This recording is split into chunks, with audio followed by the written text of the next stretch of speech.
For 40 years, I've walked the line between worlds and am well versed in death. But I want to have faith in humans. Give me something to believe in.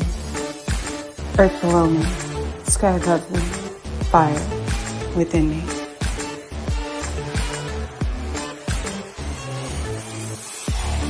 Brought to you by UPRN Network. I'm Trish Moe, and this is The Missing Piece.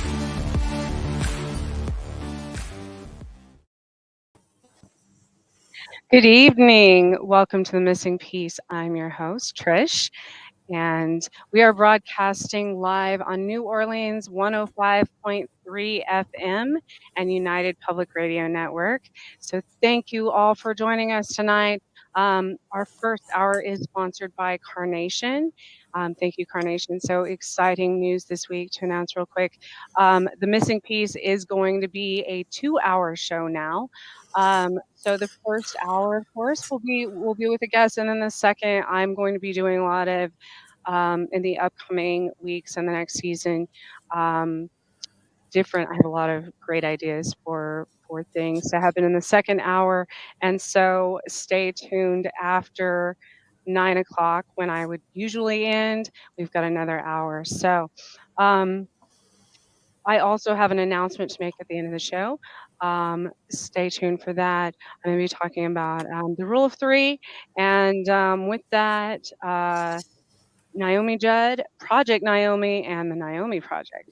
So stay tuned for that. But most importantly, I am so excited that we finally got to I almost, if y'all can hear storms in the background, I'm in Kansas, so we are in the middle of some thunderstorms, and we've had some really bad tornadoes lately. So I apologize about that. Last week we had to postpone. Ray is my guest this week. I would like to welcome Ray Bishop on my show. I'm so excited about this. Ray was known formerly as the most wanted man in the UK. Highly intelligent, extraordinary photographic memory, gifted writer, not afraid of the truth, and that is exactly what this show is about. So he has his master's degree in psychology, diploma in drug and alcohol counseling, and is here to talk about his book, Outlaw, as well as his story of transformation and reform. So welcome, Ray. It's very nice to meet you. I'm so glad you're here. Thank you for coming at, is it 2:30 a.m.? Yes, about 2:30 a.m. in the morning here in the UK. Yes. Can I first start by saying, but please, God be with everyone in Kansas tonight, and I hope you're all safe in the storms. You know, when you guys get it bad, then I mean, we get a tiny little bit of rain in the UK, and the country comes to a standstill. But what you guys have to endure, and I just pray that everyone's safe. Thank you. Yes. Yes, my thoughts go out to everyone in Andover. That's about 30 miles from me, actually, that hit this weekend. They had a very, very bad, I'm not sure what it was categorized, F4 maybe, tornado that just pray everyone's safe. Yeah. So Ray, I'm so excited to meet you. I have made it through. I keep rereading parts of your book, for that matter. Thank you. But just to kind of understand it. But I want to hear your point of view. Tell us your story, where it all began. Well, first and foremost, the one thing I do always state today is that I am a great reformist, and it's not how we start out in life, it's how we end up that really matters. And I'm ashamed of my past. I didn't live a good past, with, I don't know if having the most wanted man is a good monarch or whatever, but it's today I'm a great reformist. I try to carry a message of hope. Most importantly, I do a lot to try and deter youngsters away from this way of life. We have a very big problem in this country at the moment with knife crime, especially the young males. And Knife? I don't know if knife crime. I don't know wow. if you. I mean, every day teens stabbing teens. I mean, Wow, London, that's it's at interesting. pandemic levels. Our murder rate in London now is much higher than New York. I mean, you can actually check this. So I'm involved with a charity called Put Down Your Knife, Change Your Life. I do a lot of good stuff, Put but down your knife, change your life. yeah, I mean, obviously to get that monarch, yeah, I did live a very bad life in the past. I was involved in organised crime and a figure in what you would call London's gangland underworld. Um, spent a large period of my life incarcerated in prison. So I spent 16 years of my life in prison. A lot of that in maximum security conditions, because the most wanted part came from I actually escaped from custody when I was arrested. I was involved in organised crime in both the UK and Europe, and when I was arrested in Europe and extradited back to the UK, I then went on to break out of custody, and that was the period that I was labelled the most wanted man. But um, it wasn't like how do I say it? I wasn't a serial killer or anything like that. First and Right. foremost, I'm not justifying anything what I did do, but I was involved in the importation of drugs and armed robbery and lots of different things. And it was a terrible life I lived, and I have a lot of regret today. But you've made it a long way. I mean, you've come a long way as far as changing your life. What talk about so what led to that and what's important for listeners to know? There were a lot of things that you go over in your book that led up to that lifestyle, as far as your younger years, I guess. Um, Yeah. what I know, there might not be a lot of people in the US familiar with, everybody's heard the same stories about all of the American um, people that have been involved in organized crime and stuff. But I'm trying to branch out and make, worldwide, kind of bridge that gap between countries. So Well, I suppose it's no different in terms of. I mean, I know you guys in America. I know we have gangsters in this country and mhm, organised crime. We have a problem the same as obviously yourselves have had there. I mean, with in the States, it's obviously been predominantly with the sort of family orientated stuff, which is like the mafias and whatever else. I mean, we all hear about them and them guys. But in this country, what we had. Crime is labelled organised crime. It's labelled the underworld, you know, right. and the London underworld predominantly is London being the capital of the UK. It's the epicenter, and I know that sometimes in the States that people can sort of think, well, England it's only such a small little place or whatever, but there's 70 odd million people live in the UK, and we are quite densely packed, and organised crime in this country is labelled the underworld. And a fascinating fact for your listeners, which you may or may not find interesting, the term underworld, I don't know, is that a term you're familiar with in the States for crime? And do they use the underworld? And Uh, yes. But people refer to that specific definition is kind of it's kind of a very broad umbrella term for many different underworld things. There's the dark web and the the yeah, the dark government well, and in um the UK, the underworld refers to organised crime, and the actual term "the underworld" is a Victorian term. It comes from Victorian London, and what wow. it refers to is London was the first country in the world to have an underground sewage system. They built the sewers, etc. And parts of London were quite impoverished. And occasionally the rich would come over to South London, which is where I'm from, which was predominantly the sort of ghetto area of London in Victorian times. Occasionally they would come over there because that's where the gin palaces were and the brothels, etc. And occasionally the rich and wealthy, they might drop a crown or two and it would wash into the sewer system. So the impoverished would tend to live in the sewer system throughout the day, looking for crowns and things that the rich people had dropped. And that's why if someone got mugged or something in Victorian Britain, they said, oh, it was someone from the underworld, referring to people that were in the sewers. So that's where Oh, the broad term underworld comes from. But it's used very generic in the world today, underworld, referring to organised crime, etc., etc. right. That's where the term actually comes from. So it's like with all semantics, with all words, they have a meaning somewhere, and it comes from Absolutely. Victorian Britain. But I mean, I would say the link for us was definitely, and I don't make excuses for the bad choices I've made, because I know a lot of people come out of extreme hardship and didn't live the life I lived.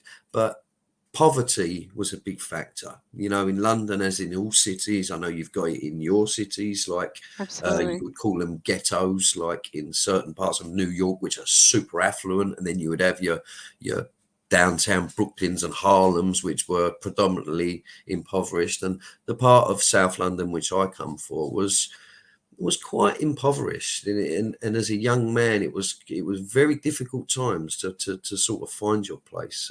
We were in the depths of recession. We were under Margaret Thatcher, a conservative government, and predominantly, like we are witnessing now, when we're ruled by a conservative government, it tends to be the rich get richer and the poor get poorer and get forgot, and that's very much how it was for us. And it was quite a very tough era for me to grow up in. I grew up in a army town, which was Woolwich. We were targeted quite frequently by paramilitary organisations. The IRA bombed my part of London Oh, 3 or 4 just got times. chills.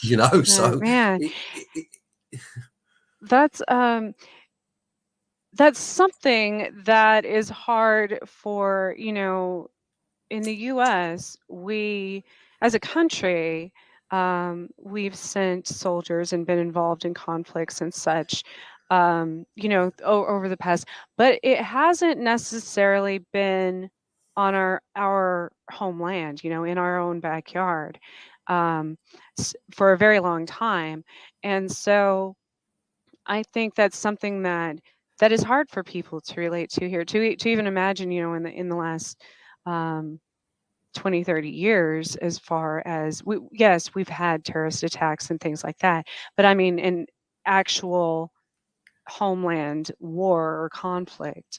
well, when Um, I grew up, it was, I mean, in the early 70s and 80s, Britain technically was at war with one half of itself, being the north of Ireland. So we was mhm, always under the threat in London of IRA terror attacks. Now, the reason why I say this is because my mum was of Irish Catholic descent. She was an Irish immigrant, and like London being a massive Irish immigrant.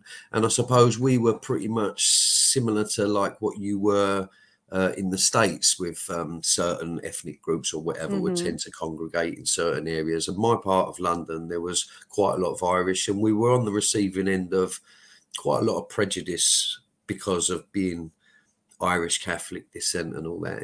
And just for the record, my granddad. Here's another fascinating story for you, which I actually say in the book. My granddad was actually from New York, and my Oh, wow. granddad, that's my mother's father. My mother's father won the New York State Lottery in 1930 something, and this is why I Really? say I owe my life to Hitler. I know that's a broad statement, but what actually happened is in the 1930s, my granddad worked at Macy's in New York for 18 years.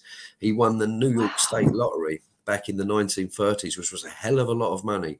And what he I'm done is sure. he was the son of an Irish immigrant during the potato famine to America. Anyway, he flew back well, he got a boat or whatever back to Ireland in 1937, 38 to trace his family roots and look after some of his family. And he bought his distant cousin a farm, whatever else.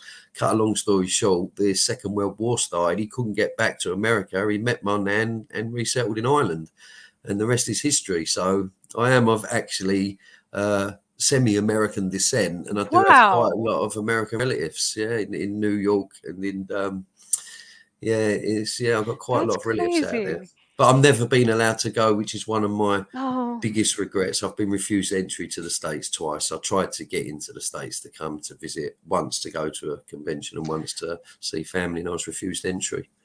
Why, if you don't mind me, I mean, you don't have to say on air if you don't want Because to. of my, and I'm ashamed to say it, my organised crime links. I have a conviction for Huh. firearms offences. I have a conviction for smuggling in Europe. I was actually banned from holding a UK passport for 10 years. One of only two people in the country to have been banned from holding a UK passport because of offences I committed whilst in France, importations into the UK, etc. And yeah, I was refused entry. That's interesting. I thought I haven't researched it in a while, and I'm sure it might be different now. Um, but I thought the U.S. was pretty lenient in certain states. In certain states, um, they they used to have different rules and regulations based on that sort of thing. So You that's actually can really surprising. Well, you can appeal, but I think it goes down to as well time spent. And I mean, I've not been in trouble now with the police for a long time. You know, my life is totally different today, first and foremost. Hmm. I think as time goes on, I do have friends that have been allowed entry, but America is very strict, and it seems to be very strict for it seems to be more strict for UK citizens at times than it does for Well, other nations. It's so like, well, and yeah. we've got So close relations. I just don't get it. that's what I was gonna say. I thought we let everybody, like, I'm surprised. I thought we let everybody in, and that's not being completely positive, you know? Well, perhaps it was in response at the time to there was a large contingent of UK people who didn't want to admit Donald Trump, you know, and I mean Oh, I'm not have yes. any political affiliations in any shape or form, but what I will say is I'm a scaffolder. I run a scaffold business now, and I was actually scaffolding a building in London when Mr. Trump was here, and they flew over us in about 6 helicopters one day. Like, and I thought, well, at least I got to see Trump as even though he was only in a helicopter. Yes, there were that was such a mixed up time, for the US. One of our, listeners said you should do an episode on Bishop's Lane. I'm not familiar with Bishop's Lane. I don't know if you know what that is. I don't know. I don't know what that is either, Gail. So, um, but what so you had the hardships of your own country being in conflict growing up, and then as a your mom and dad met. Now your dad, though, was he always around? Was that No, see, this is another thing. My dad actually died when I was quite young. okay? My dad had a severe drink problem, which added to the sort of like impoverished nature. My mother had come here from Ireland as a young woman, and you know, I'm one of five, so she had five siblings, and when she split up with my father, obviously times are very hard growing up with a single parent. You know, my mother done the best she could, of course she could, but we didn't have.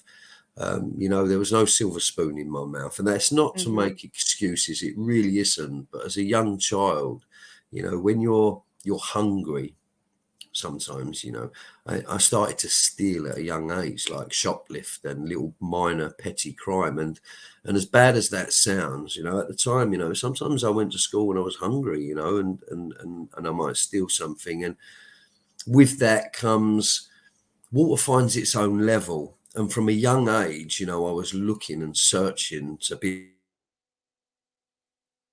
a part of something. We was all in that same position on my estate where I grew up in. If you think of, I refer to estates. Now, estates would be no different than your housing projects. I know, like sometimes you hear the term And estate, people think, projects. oh, a big, lovely country pile. I would have. An estate is what it actually means is like social housing, like your Okay. projects, Our like projects, yeah. estates. Section And 8 if you've here. got an estate with a lot of impoverished children in a similar position, and we're all fighting for survival, it's a tough way to grow up. It's easy to get led astray. It's easy to sort of, you lose yourself in that, in the Mhm. quest to belong, and you're searching for father figures. And I think for me, that came in the form of the older generation and the criminals. And we had a lot of armed robbers in my area. It was known as Bandit Country, the part of South London I'm from. Wow. That's what it was known as, bandit country, because we had a lot of armed robbers in the 80s. What we had is a lot of people from my state used to rob cash in transit robberies, security vans, etc. We used to look up to these people because they had money, an aura, a wealth about them, and it was tough times. It culminated. I mean, we got involved in armed robberies when we were pretty young, and it culminated in the armed robbery rate in London at the time in the 80s had skyrocketed, gone so high. And we had a Home Secretary at the time called Douglas Hurd. And although they'll never admit it, there was a shoot to kill policy, basically to bring down the armed robbery rate. And two of my friends got shot dead. And the third friend, as he was turning to run to get to the getaway vehicle, the police shot him in the back. I mean, Wow.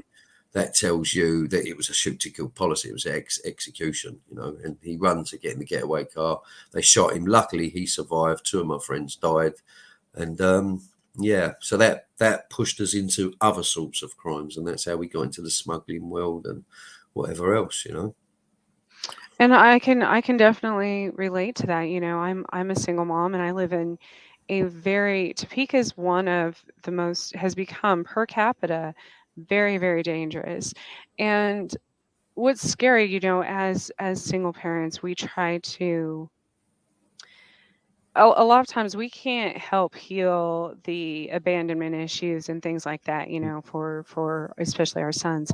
But um I try to keep very involved in his life, and knowing about his friends who he hangs out with, um but also trying to get him interested in sports and activities that keep kids off the streets, and it, but it's scary to me that how quickly things like that progress, because I grew up in before I moved to Kansas. When I was younger, I grew up in a very, very dangerous city as well.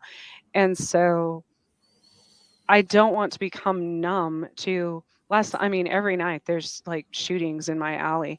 And more, I become numb to, five gunshots went off very close last night to me, and I didn't even flinch. And it's scary when you get to that point, It becomes because you're so sanitized, used to doesn't it. it? Yeah, but Um, well, single mothers and single fathers, they're the real heroes of this world. And there's no script for it. You do the best you can. But what I can say as an adult now with hindsight is I wish somebody would have sat me down and asked how I felt, because I lost myself as a young man. I didn't, and it yeah, was almost like, if I can't tell you how I feel, I'll show you how I feel. And all them things that you so eloquently said, abandonment issues and all that sort of stuff, it taps into esteem. And if you've got a low self-esteem, but you don't know that hmm you have that, then you're vulnerable to be pulled in all sorts of directions. And that's how it was for me, very yeah, much so. I wish, I've often said to myself, what would I say to a young me? What would I say? And it's like I felt like I'd been dropped from a spaceship. And when I left school, it was tough times. There was not a lot of jobs. We were tarred with a certain brush because of where we came from. And I did try to go. There was not options to go to college and university and all these things, because there wasn't grants and things available back then. right. There was no bank of mum and dad. These were not options for us. So I did try to get work. I tried to get a job. And it was very difficult. As soon as you said where you were from, it's almost like you were tarred with that brush. And then the police tarred us with that brush. hmm Margaret Thatcher in the late 80s, her way of dealing with the inner city problems was build more prisons. That was the Conservative way. It was build more prisons and fill them up. It's very much an industry hmm prison. It's an industry. yeah, When you think about everything that comes off the back of that, of all the jobs that come off of it, securities, probations, the police, the courts, everything, and all yeah, some high end people earn quite substantially out of crime.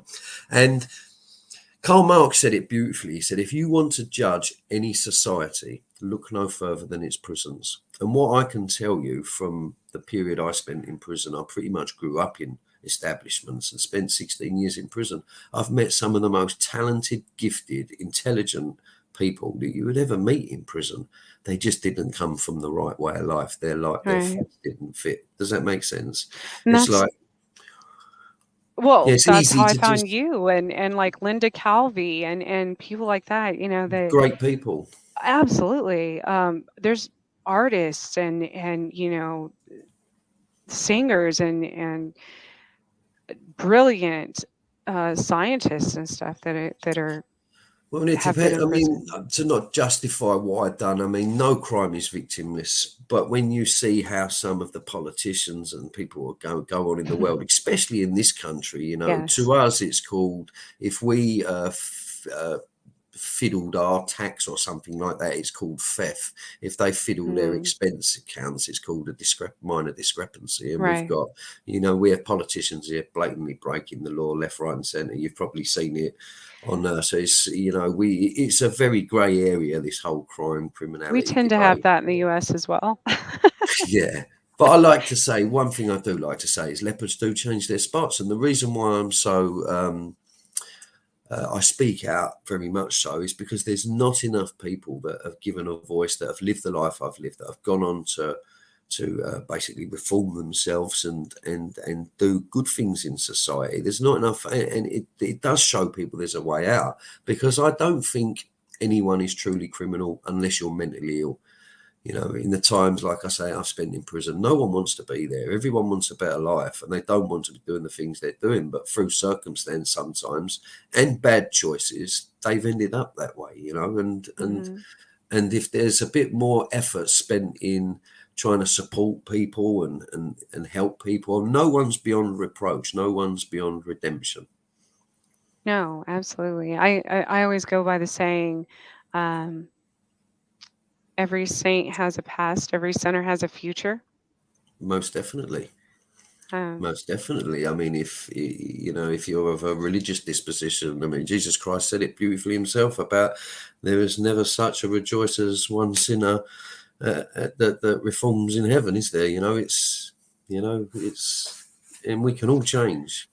do you think that the world now, for that matter, is starting to kind of realize this and um, go more, err on the side of people being human and understanding that and kind of um, trying to understand the underdogs more?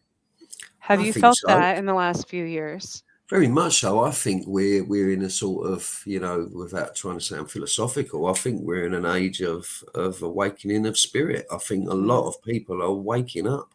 They're actually waking up to the world and the way of the world and what's actually in control of the world. Dark forces control this world. Oh, We've got absolutely. wars all over the world and whatever else. And for what? When you break it all down into a nutshell, it's I mean the way that certain people are behaving now in Ukraine and whatever else, and you think it's easy to judge people like me sometimes and who live that bad life, and it's nice when you're on the molehill and you can look down because everyone needs their villain, don't they? But it's everyone I needs the bad think, guy, I suppose, don't they? but everybody's, there's always two sides to every story. And I think, you said every villain's the bad guy. And that's absolutely true. Everyone is a villain in someone's story, Yeah, um, yeah, 100% of the time. But I think what people are coming to understand is most often the villain was actually the catalyst for change. yeah. Yeah, well, new paradigms happened after the Second World War, didn't they? If we had no Second World War, man would have never walked Hmm. on the moon. It's Yeah. all, we're not in control of it. And I think the one thing I've learned is you can only ever change your own corner of the world. And if everyone had that same mindset, wouldn't the world be a lovely place? And I was discussing, Beltane. I'm pagan, so and I have my Irish roots and stuff. And since that was yesterday and the fire festivals, um, it's kind of symbolic to me. As far as people like yourself spreading a message, um, it takes one, and uh, when you have a lot of sparks, a lot of small fires create one big fire, right? In a Mm. positive note. And I was talking about how there's certain plants, eucalyptus, certain pine species that are fire activated. Their seeds are. So quite literally, they they don't grow unless they catch on fire. So Mm. the forest actually has to catch on fire for it to grow. And a lot of people don't realize that, but that's symbolic of people too. Sometimes we don't, you're talking about generations of poverty and crime and being victims of circumstances as children. Um, I mean, it's getting worse. I mean, I predict a pandemic in this country because people are having it extremely hard, and I know that people in your own country are too. So I really identify with them. But we have a massive fuel crisis here at the minute, obviously because we're an island. We tend to import most mhm, of our stuff, and the price of fuel is well, I mean, we're the dearest in Europe for petrol and things like that at the pumps, but in terms of gas and things for heating homes, I mean, it's people's bills have doubled.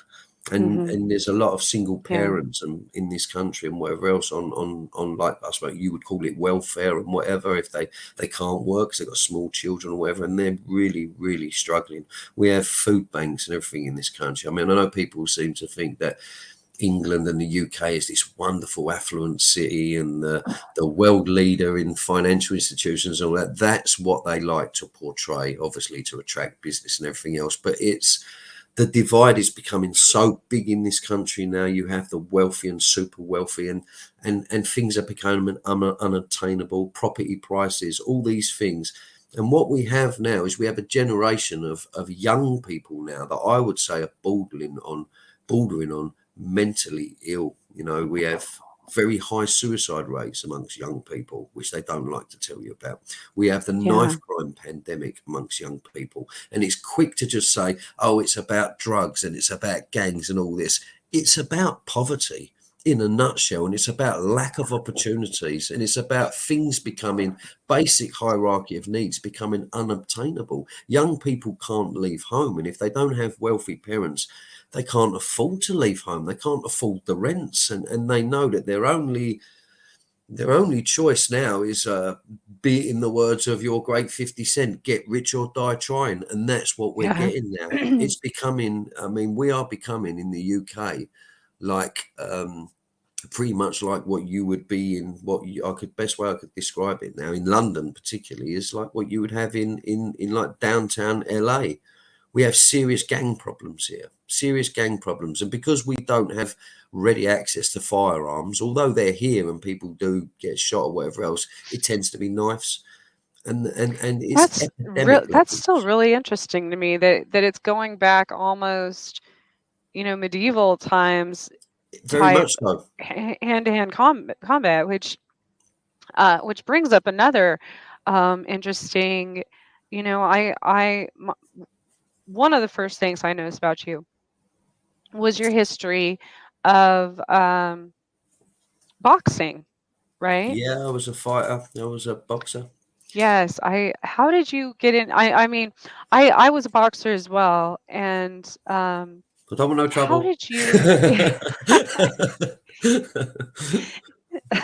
how did you get into that? Was that another outlet, I guess, for I, your I, I was very fortunate in terms of the school I went to when I was young had a boxing academy there overnight, quite a famous one called St. Peter's ABC, and I went to St. Peter's primary school.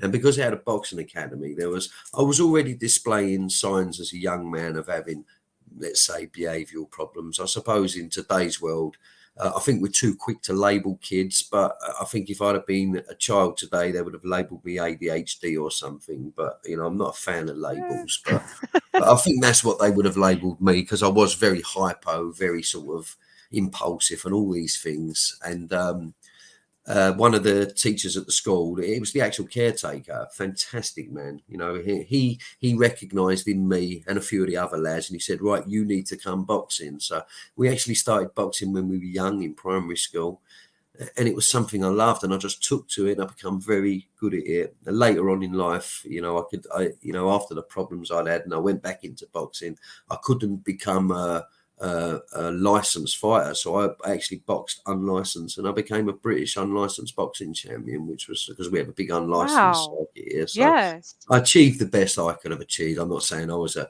Canelo or a Mayweather, but I achieved the best I could have achieved, and I managed to do that in amongst all my madness. But yeah. And I think it's a great thing. We used to do boxing in schools here when I was a kid, and if I had my way, I'd bring it back into schools. Because I don't see it as violence. I see it as a sport. It teaches discipline. It teaches respect. It teaches all them things. Absolutely. It's very, very good very good for young men and young women. There's some Oh, yeah. fantastic female boxers out there at the moment. And Katie Taylor the other night, bless her. There's some. It's for all.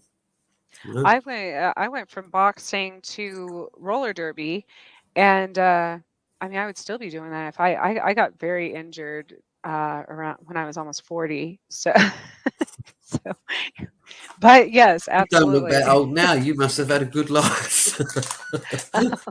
No. It's my witch genes. But you would know then, you would relate if you was a boxer. It teaches you things. It teaches you about yourself. And the one thing it taught me is, as much as the life I've lived, and yes, I freely admit, I lived a violent past or whatever else, but I was never a bully or anything like that. And I didn't, yes, I did get involved in things that I regret, violent crime, and in that world, it is a violent world. But the thing is, for me, I was very much in conflict with myself. It's a very, very gentle nature to me. I'm actually involved in animal charities today. I love animals. I have a very soft side to me, and I lost that in amongst all that crime and criminality and the violence that comes with it, and the territorial aspect. When you're involved in gangland, there's always someone trying to take over or rob you, and it's just you become so lost in it all and so immersed, Yes. and you're in such conflict with yourself, and It's and people don't realize that I saw a YouTube video where a girl, I think it was in LA or somewhere, was ducking at a gas pump because there was a drive-by, somebody shooting. And everybody commented that were from other places in the US or the world, that was a staged video. And I was thinking, well, that could easily happen in my neighborhood, and I would probably continue pumping gas and duck. And not, people were commenting, why didn't she leave? Why didn't she do that? Well, but because it's our life, it's our day-to-day life. it, It's it depends where you come from, doesn't it? And it becomes sanitized. I mean, somebody who lives in yes. like upstate Manhattan or something like that would probably not be privy to it. I mean, Oh, they like might pass out. how many So, people can say they know? I mean, in my own life, for example, I probably know 20, 30 people who have died from drug addiction, because yeah. poverty brings that as well. And a lot of my friends who didn't go into crime and criminality went into a lot. I mean, crime and criminality, I see it as a form of self-harm and self-destruct anyway.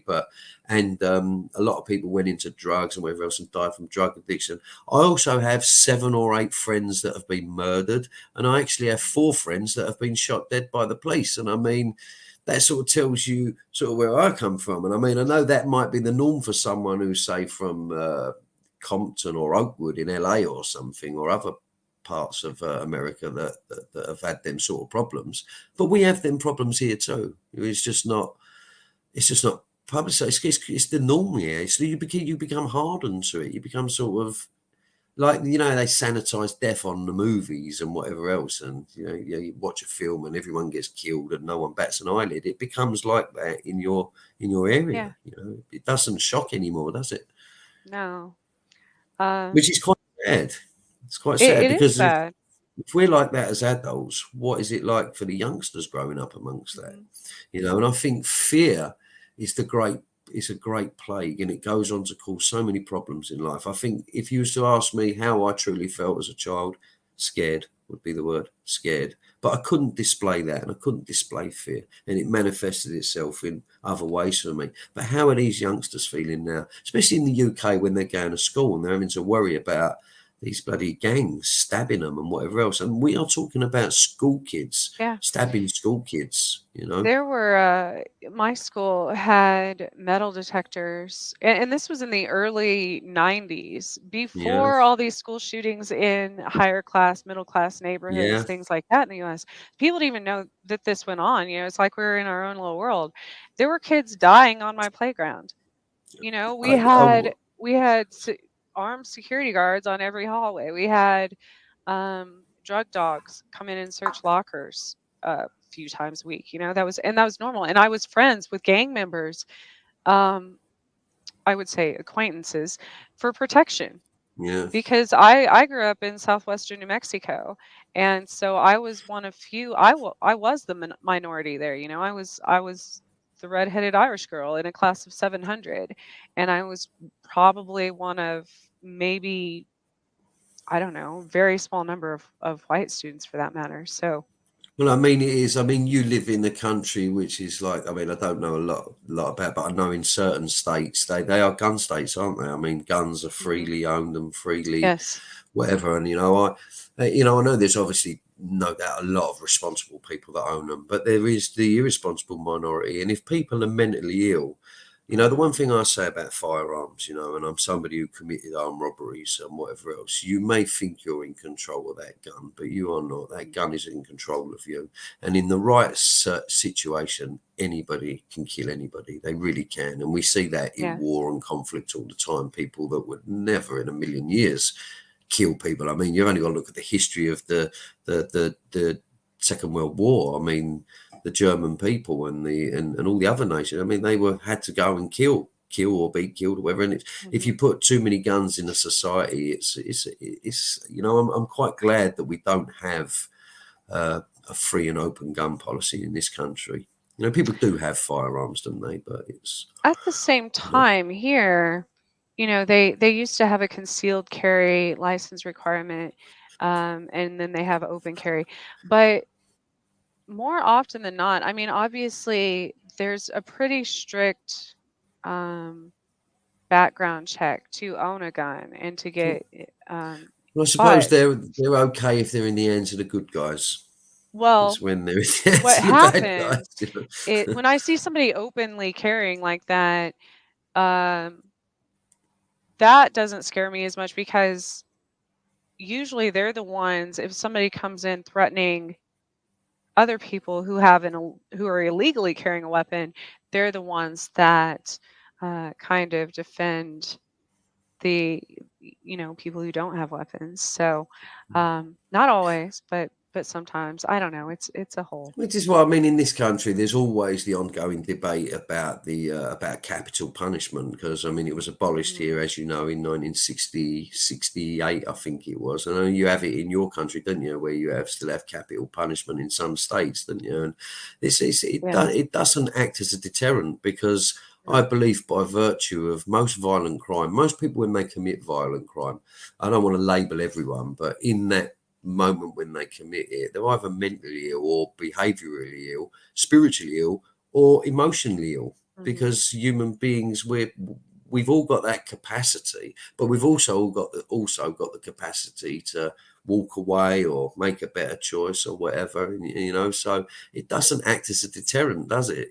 So it's like a firearm. You could say, does a firearm act as a deterrent to stop someone coming to do something? Not really. They just go and arm themselves, don't they? Does a nuclear bomb act as a deterrent? Not really. The other country just goes, well, I'll get a nuclear bomb. And it just Yeah. escalates and escalates and escalates, doesn't it?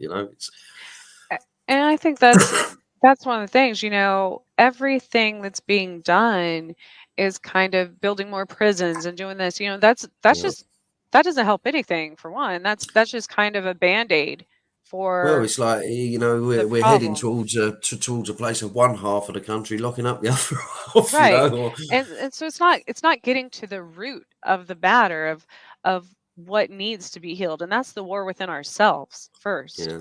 And I And think that's I know the states, and I know parts of the states, and I've looked into this because I've done research in this for another book that I'm writing, and I actually took part in a book on reform with a Harvard professor two years ago. He's wrote a book and I was one of his subjects, and I contributed to that, and I actually done my own bit of research. And America has some of the harshest sentencing, as you know, like and the UK, in the whole of Europe, we have some of the harshest sentencing too. We have things like, you get life without parole in your country. We have that here too. We have people doing whole life terms and whatever else. And sometimes, yes, I agree, they need that. But then also, um, you can get phenomenal sentences in this country for certain crimes where you would say, do they really need to be doing that long? What is it that we are actually achieving by sentencing someone to say, someone Oh, who goes out in poverty and commits a robbery, okay, they deserve to be sentenced? But I have friends doing 25 years for one robbery. One yeah. robbery. 25 years. And in this country, a 25-year sentence, you don't get halfway parole or do 5 years or 10 years and get out like some things you do in America. If you get 25-year sentence in this country, the minimum term you will serve out of that 25 years is 2/3. So you will not be considered for release till you've done 16, 17 years. Oh. So, I've And got they a do few friends like that.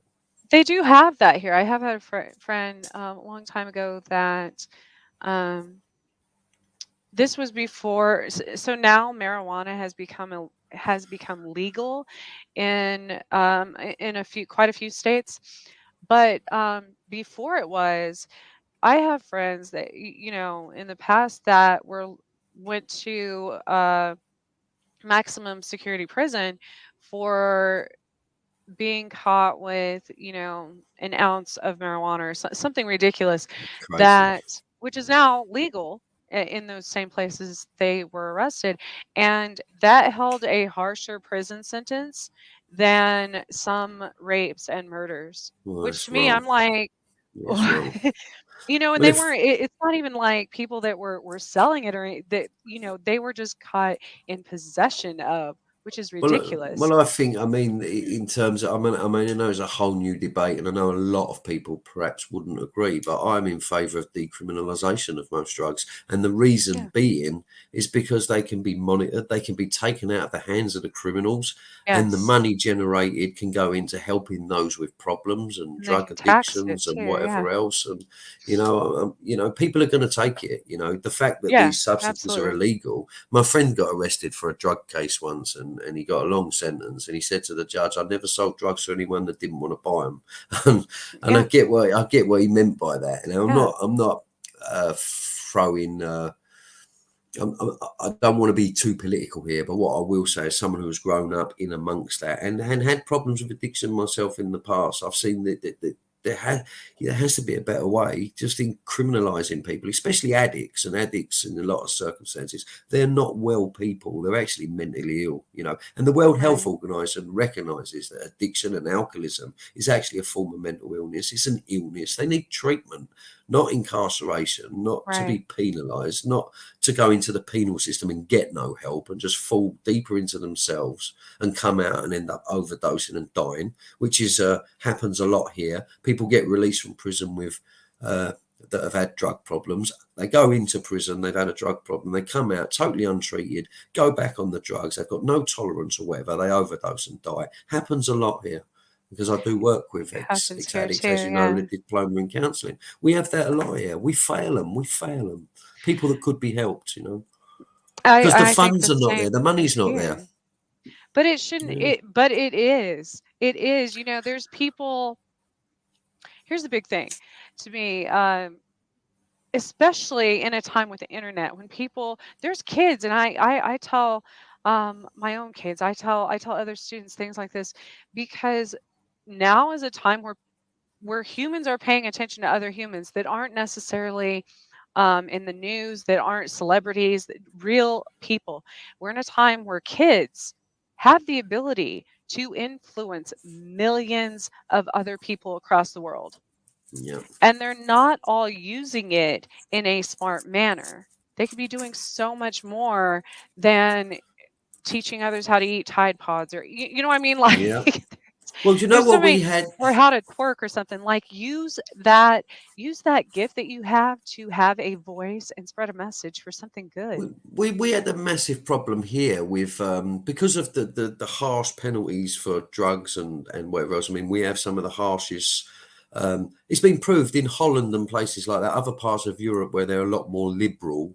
They don't have the same problems we have, and as you know, with drugs and everything else, you get a load of social problems and crime and all this stuff. What we had here, because of the harsh penalties, we had a really bad problem with what was called new psychoactive substances. You know, these substances that were made artificially in China and places like that. And people were buying them on the internet because they were legal and they Right. mirrored the effect of normal drugs, say your That's scary. cocaines and everything else. And all the youngsters were taking them because they were legal. And no one knew what they were taking, and we had loads of young kids dying and all sorts with these different compounds of synthetic cannabis, for example, and whatever else, and they were bloody dying.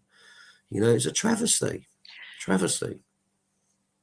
I think, is that how you got, was there any specific time you can remember that, like a specific point where you got pulled into to the drugs and the influence? Do you remember a specific occasion when you were younger? Well, I do. And it was again sort of peer pressure, you know, growing up on the estate, you know, having no money, having Right. few options and whatever else. And as a 15, 16-year old youngster, these things sort of introduced themselves and they seemed exciting. And, you know, you try a joint or have a drink or whatever. And I think for some of us, like you know, we found a little bit of escape. You know, we're trying Hmm. to escape from our environment, you know, and I know there's a whole debate about drugs, addiction, and all these things. Is it psychological? Is it spiritual? Is it mental? Is it that we are genetically predisposed to be that way or whatever? But having studied psychology, I look at the study with lab rats, and when they got the lab rats addicted to different drugs and they kept going back for the drugs, and as soon as they Hmm. introduced like all these lovely female rats into the cage and better food and all these things, the rats seem to wean themselves away from the drugs. So there is definitely links to your sort of environment and what you're exposed to. I know not everyone will go down that road, but for me it was very much about escape, and it was about filling a void. You know, all them emotions you highlighted, you know, the self-esteem and feeling ashamed and all that sort of stuff. You know, for me as a young man, I felt quite ashamed that from where I came from, if that makes sense, I was ashamed of my area because you would see the haves, we were the have-nots, so you didn't feel as good as them, but you didn't know that's how you felt at the time. Right. So you're searching and you're looking for ways to fill the void and the emptiness that you feel inside.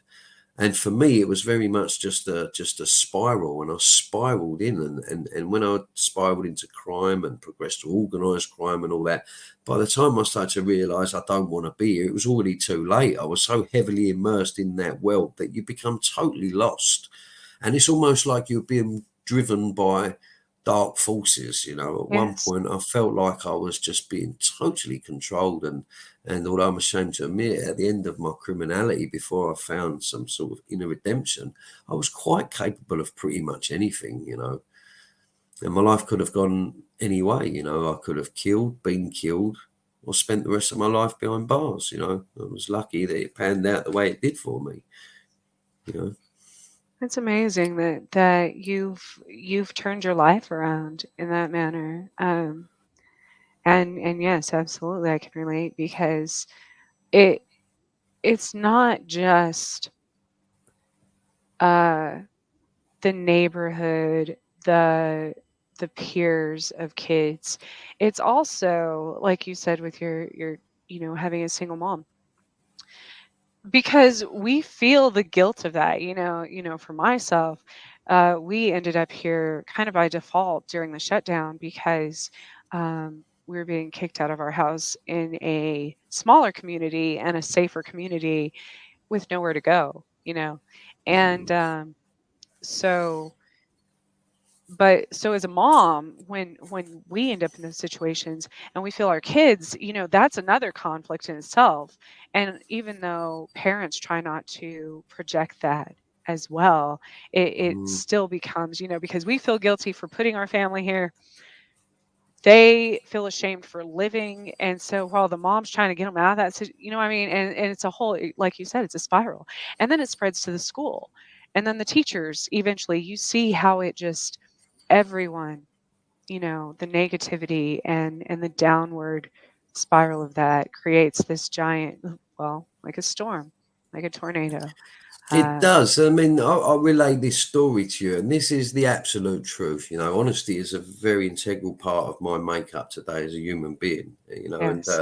the one thing I will relay is this story. Someone that I know quite well. He was a former criminal. He was actually a heroin addict, and his partner was what you would call, she was a prostitute, and they had a small, they had a daughter, and everyone was saying, you need to put her up for adoption, and they said no way, and they kept her, and the mum actually sadly died when she was like 9 years old, the girl. And the dad sorted himself out, got off the heroin, raised the daughter. She's a top neurologist in a London hospital. She Wow. performs brain surgery on people, saving people's lives. And the reason why I say that is it doesn't matter where you come from. You never No. know where you're going to go. It's the same. It's the same thing with the abortion debate, isn't it? When they say to someone, if you knew a woman who was dying of syphilis, who Mhm. had two handicapped children, and she's a prostitute and she's living on the streets and she's just got pregnant again, would you say have an abortion? Most people would say yes, and the answer to Yeah. that is you just killed Beethoven. So Right. you never, it doesn't matter where you come from, does it? And I'm a very firm believer in the philosophy of that, because for me and the life I've lived and whatever else, to the good I do today and what I put into society, and that's not to come from any egotistical standpoint. I do a lot of good in society. I'm today. I'm quite a wealthy man. I run a very large scaffold company in this country. I employ people. I'm a successful author. I donate a lot to charities. I give a lot away, and the material trappings, all that stuff. It means nothing to me. It doesn't. Even though I've got it, it doesn't mean anything. It's not where I get my kicks, as it were. So, how I am today and how I was, I almost look back and go, what was that all about? But then the deeper philosophical side of me would say that my past was there for a reason, because it can become your greatest asset if Oh, it goes on yes. to help someone else. And in my own circumstance, I'm privileged that it does. Tomorrow I'm off to give a motivational talk in London, in Aldgate. I go to university, so I do this stuff, and I do it because it's in tune with my own sort of personal rehabilitation that I'm actively involved in, but also I do try to try to help others or whatever else, but also because I feel like it's my sense of duty, gives me meaning and purpose to my own life, and in some senses I'm paying my debt to the victims I created in the past. Remember, I was an armed robber, I was involved in drug trafficking, all these things. I've harmed a lot of people in the way. So the first half of my life, I made a complete mess of. The second half of my life, I'm determined every day to do something good, to make good. So it's, And at yeah. least that's what's amazing. The world needs so many more people like you, right? I mean, And they're the out fact there. that They just need to be given a voice. yes, yes, thank you. That's why I Um, wrote the book. and I absolutely love that, because your story, like you said, could when people always say, oh, and I was this person, this is the beginning of my journey on in public media. And so, I mean, I've been on the radio on Chasing Prophecy for 9 months, and then my own Fantastic. show um, since January. But I was always afraid to, you get in that mindset of disappoint, being bullied again, or what will people think of you if you actually tell the truth about your life and how you've lived, or what will happen if um I guess that's another thing I wanted to ask you. Were you ever afraid, either in prison or once you got out, Most of definitely. I mean, without repercussions, I guess? without trying to sound like really bad or whatever else, but this is my past. My truth is my truth. You know, I spent I had some terrible experiences in prison. You know, I've witnessed suicides, all sorts. But you know, for the first part of my long sentence that I got, I was actually sentenced to 13 years in one lump. And after the period where I escaped, after I broke out of court, for the first year, I was kept in such high security conditions. I wasn't allowed no human contact. No, I had to stay in a cell 24 hours a day. They used to let me out 3 times a week Wow. for half-hour exercise. I wasn't allowed any human contact because of the method I'd used to escape. What I'd actually done is I'd made a makeshift hypodermic needle out of a pen, like a big biro. I put a paper clip in the end and I filled it with blackcurrant jam so it looked like blood. I know it sounds terrible, and I held it to a prison officer's neck and forced them to open all the doors in the court that I was in that day. They'd taken me from prison to court, and I escaped. But because of the extreme method I'd used, and they didn't know what it was, for all they knew, it could have been AIDS or anything. So Right. I wasn't allowed any human contact for a year. I was kept in the most harshest conditions, and then Wow. I after could I not was imagine. Well, after I was allowed out of that, what happened is for me, I was a Category A prisoner, which is like the highest security you can get, and I was transferred to a maximum security prison in Britain, where there's only 5 in this country. We have 100 prisons, but there's only 5 maximum security prisons, male prisons, and I spent quite a lot of time in one of them.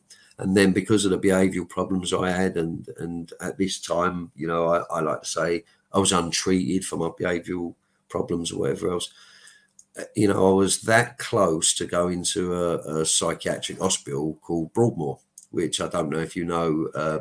Broadmoor is a place here. It's like the end of the road. When you go there, you don't have a Okay. release date, and you I've can I've be there heard for of the it. rest I've of not. your life. Yeah, you could be there for the rest of your life. It's where don't know if you've heard of the Cray twins. It's where Ronnie Cray ended up, and he was never released. He died there. And most people who go there, you will die there because it's like you're considered criminally insane. And for me, Okay. I was in segregation unit, which is removed from other prisoners because of the fear of violence. Because I used to have a lot of outbursts. One psychiatrist tapped a pen on the side, and he said, "One signature from me, one signature from him," which was another psychiatrist, and he said, "And you're off to Broadmoor." And I knew that they meant it, you know. And Wow. yeah, I was very fortunate. It's like they say, when the student's ready, the teacher will appear. And in my sense, that Did say saviour that. come in the form of a female prison officer. She was a wonderful Really? woman. Yes, she came down the segregation unit, and she had taken a shining to me before on the wing. She could obviously see the good in me that was always there, that was just struggling to get out. And she said to me, "If I get you back on the wing, do you promise to behave?" And I said, "I promise to behave." And she pulled some strings. She got me back onto normal location. I was then able to go, you know what? I'm going to try. I didn't want to let her down. So I started to behave myself on the wing, and I stopped, like, because I used to, you know, it's all in my book. It's all documented that, you know, I used to have a lot of outbursts and attack prison officers and whatever else. And I said, but I'm going to behave because I just didn't want to upset her. And by doing that, then the psychology team started to engage with me and started to say, look, we can help you if you're willing to be helped. Huh. And I was then transferred and spent 3 years at a semi-psychiatric prison. But we have one in this country. It's called Grendon Underwood, where they treat people with underlying behavioural problems, personality disorders, all this sort of stuff. And you do a lot of therapy and group therapy. And I went there for 3 years and really looked at myself and really got honest. And, you know, and in the time I was there, you know, I thought, you know what? I'm uneducated, you know, I couldn't string a sentence together. I could barely write a letter. I decided, right, I'm gonna start studying, you know, and I started to do a degree with the Open University, and I went on to get my degree in psychology and whatever else, and and Wow. and then decided, right, I'm going to try a new way. I'd done business courses or whatever. Went from there to another prison, finished off, and after being away for like nearly 9 years, when I got out of prison, I said, I'm just going to try a new way. You know, I stayed drug free first and foremost. I don't drink. I'm completely teetotal, and took the risk. Started a business. Learn. I'm still learning, and I learn as I go along, whether and become quite successful. And it was someone that actually said to me, "You need to write your life story." And I thought, well, to write a book was so daunting, And when I wrote my book, I wrote it, and I didn't think I'd ever get it published. And I submitted it to. I was very fortunate. I knew someone who had actually wrote a book, and he submitted it to a publisher. And this publisher actually came back to me and said, "Wow, this needs to go to a major publisher." And I was like blown away. And then the rest is history. I was signed by the largest publishing company in the world, which is Virgin. Virgin Random House is the biggest publishing company in the world. That's Richard Branson. Yes, I was yes, I signed saw by that. them, and yeah, they released my And autobiography. and now what year what when was it released? It was uh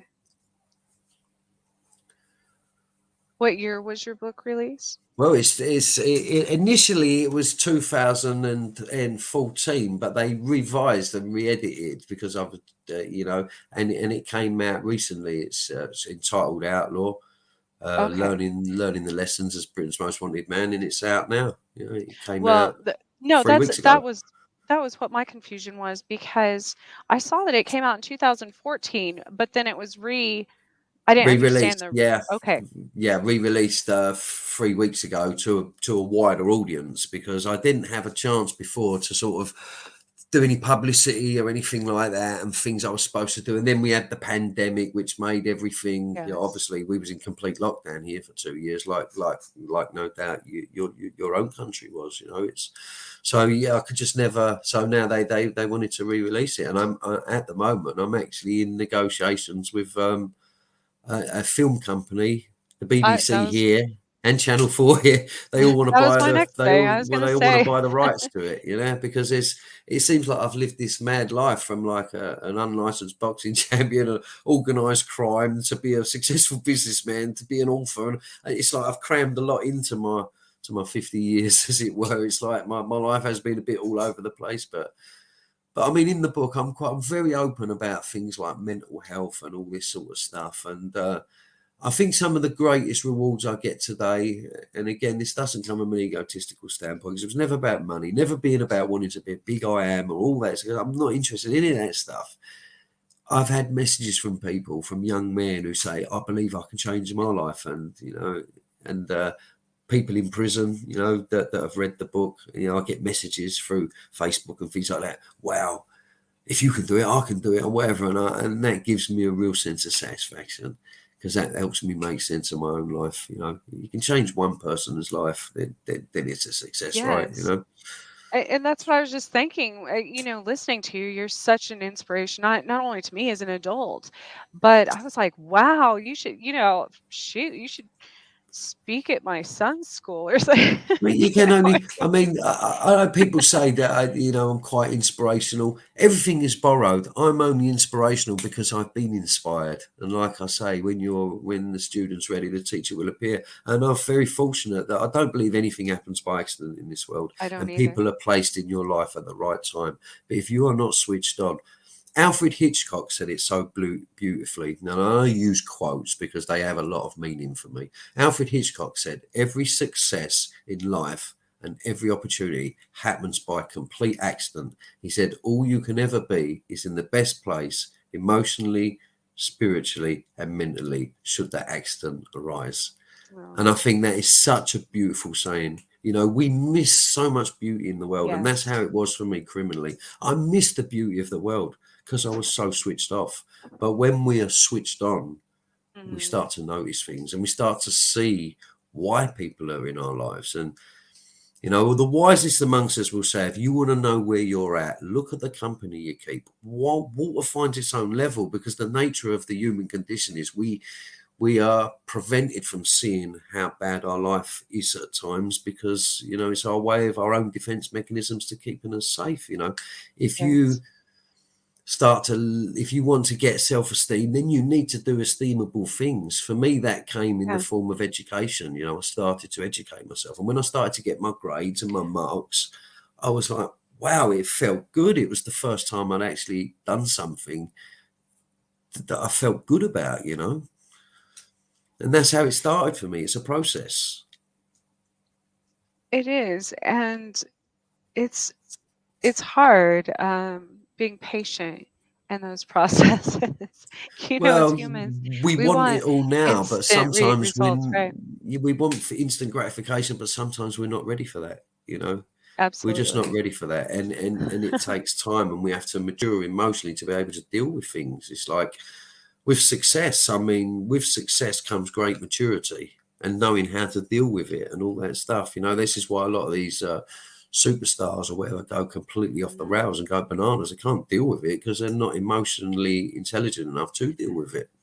Well, and I think as adults, we're all kind of in a sense a bunch of broken children, Very much regardless so. of even if even people who grew up in wealth and such.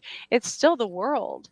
It's a collective energy that everyone feels. And so Well, I believe we're all connected. You know, Carl yeah. Jung said it beautifully, the collective unconscious. I believe we are all connected at a much deeper I do level. I do too. believe that.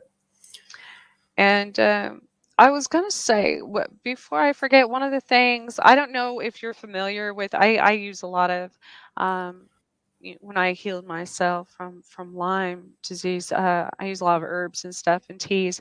But when you said black currant is what you used, correct? And the syringe at the prison. Did you know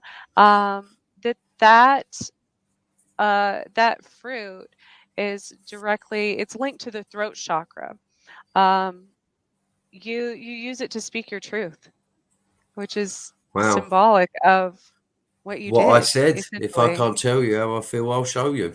And that's how it was for me. Yes. I didn't have the emotional intelligence. And this is the conflict in me, as I believe at heart, I was always quite academic. You know, I was, you know, my friend calls me dumb smart. You know, in life stuff and all that. Sometimes, you I've know, I've been done called some. that actually. Yeah, I done some door handles the other day, and I put them on the wrong way round, and I couldn't figure out how to put them on the right way round. You know, I'm dumb smart in certain areas, but in intellectual areas and whatever, I can be quite intelligent.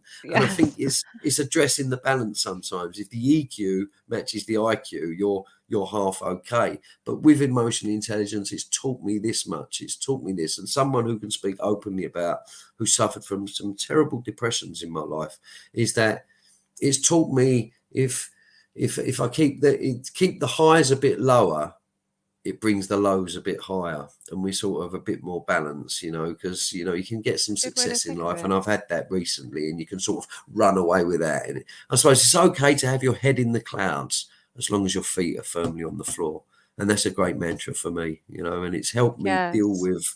You know, I've been, and I'm open about this. You know, I'm actually diagnosed as being bipolar, and quite a severe effective uh, uh, on the spectrum. You know, I used to get terrible highs and terrible lows. It's like I used to go into a complete crash, and the crash and the lows were so bad. It was like that was when I was at my most dangerous criminally. You know, I was at my most desperate, and I just didn't care. I didn't care if I died or anything. You know, I was that low. You know, so and having that all the way from childhood, you know, I used to suffer from terrible panic attacks and anxiety, and learning how to deal with that today as an adult and sort of keep things in equilibrium has been very much a massive journey. And it's almost like I embrace it now. Even the depressions, when I get the depressions, I've learned to sort of embrace it and recognize that these things do pass, and you don't have to fall inwards and implode. You can sort of express how you feel. And if you're having a bad day and you need a duvet day, then that's what you need to have, you know. And sometimes, and it's just going with it and forcing yourself to do the things that you don't want to do if you feel depressed, like the simple act of getting up in the morning and making your bed, or Yes. having a That's shave, or huge. having a shower can be a mammoth task, right? If you're suffering from depression, it can be a mammoth task. But if you force Yes. yourself to do it, it's almost like you pull yourself out of it. The mind has a way to self heal, you know. And I It think I've does. learned to embrace the spirit. I think what a lot of people, and I can speak from harsh experience here, a lot of people confuse depression and when they get depressed or everything else, there's another form of depression, and it's called spiritual depression. And if we become spiritually depressed, that's the worst form of depression, Mm. the worst form. And I don't want to act like a doctor or anything, and I've got some academic sort of stuff in the psychology department. I'm not a practicing psychologist first and foremost, and I don't profess to be an expert, but what I do profess to be is someone who's suffered from these things my whole life. There's two forms of depression. There's only two: exogenous and endogenous. Exogenous depression is obviously, we can all be prone to that. That's a relationship goes bad, or we're having financial difficulties or whatever. That's the exogenous. The endogenous stuff can be the chemical imbalances, and sometimes we need medicating for that. We need professional help. And that's the hardest thing to do sometimes, because when you're depressed, you see it as a form of weakness. And if anyone who is suffering from depression relates to this, when I was at some of my lowest points, the hardest things for me to do would be to ask for help. And the most simple act is sometimes just a simple show of loving kindness. When someone can't say how they feel and they can't reach out, put your arm around them, show them a bit of Yes. love, buy them a bunch of flowers, just let them know you're there. And you don't even have to talk. You just have to listen. You just have to listen. And I've learned that. What sort of what works and doesn't work. No one likes being preached at, do they? No. No No. one likes being preached at. That's the point I'm trying to make. And I think when I've assisted some people recently who go through depression now, because I do some stuff in that area which I won't go into. I sit with them and just let them know they're not alone. I don't preach at them, and I don't tell them you need to do this, you need to do that, you need to do that, because that's the worst thing you can tell to someone who believes they're incapable of doing anything. Just be with them, let them know they're not alone. You know. I think, and like you were saying, which I agree with, that everything happens for a reason. It's interesting that what you just mentioned, because I live very near, and this came up in my life a few years ago when I started on all of this journey. Um, when I had another near death experience, and I don't know, I got an ad in the mail or something about prison ministries. That was a worldwide organization, and um, back then, I was healing myself, and I didn't have the capacity to be involved in that. And then everything, that you're meant to do, that's meant for you, always comes back around. So when I moved, I actually live very near a prison ministries church, which is interesting because I'm not completely for um organized religion, in a sense, because of the way that churches made me feel in Mm. my own path exploring. But this one's very different. It's not even about specific religions. It's about spirituality, and it's about Mm. uh self-love and self-forgiveness that they're teaching. So it doesn't matter what denomination these prisoners are from, It or doesn't. um Listen, I yeah. have my own sort of beliefs in that stuff, and I think the worst thing you can ever do is try and impose your belief system on someone else. Let them Yes, find their own, and absolutely. I take bits from everything, and I wouldn't want to cause any offence to anyone of any religious denomination in any sense or form. But the one quote I love is what Jesus Christ said to St. Peter. He said, Peter, upon you I build my church. And if you think about what he meant by that statement, is I feel that what he actually meant was your church is in you. And at the Yes. end of the day, it doesn't matter what religious denomination you are a part of. He was against organized religious himself, right? Jesus Christ was totally against it, totally against it. Yeah.